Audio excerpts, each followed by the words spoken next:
Thank you, Madam Speaker.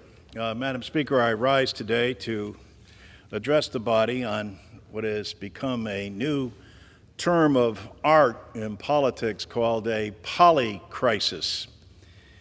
Polycrisis is when extraordinary events are taking place around the world, of which we are all too familiar with, including a global pandemic that has set off global supply chain issues, that has set off global inflation that impacts everybody around the globe, all of which have been compounded by the Ukraine war and all the disruption that that has caused. So in the midst of this polycrisis, who has been impacted the most in this country by both the pandemic and inflation?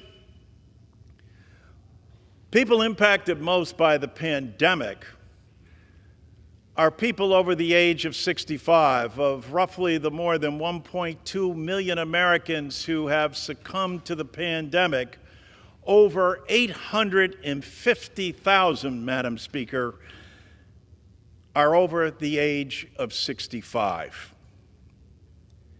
The people who are most impacted by inflation are people on fixed income, and they tend to be people over the age of 65 because they are the people on Social Security, which means that some 66+ million Americans are infected by both the pandemic and inflation. And Congress needs to act. What we need to do most of all is put the debt ceiling issue behind us. To play chicken with people's lives, with Social Security checks on the line, to default on the American dollar is criminal. These are probably unintended by the other side of the aisle, but nonetheless, the direct result of a gamble that makes no sense. And who's looking in during this polycrisis but our competitors around the world, most notably China and Russia, who would love to see the value of the dollar and the standing of the United States shaken. Oddly and ironically enough, not happening by any of these events abroad, but happening right here in this chamber by the failure of Congress to lift the debt ceiling. Something that was done 3 times during the Trump administration.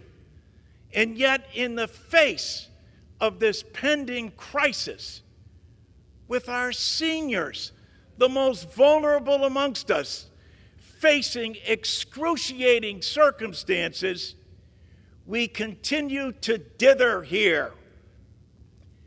Put the debt ceiling on the floor, vote it, and lift it so that we can get on with sending relief to American people. Congress should be embarrassed by its negligence.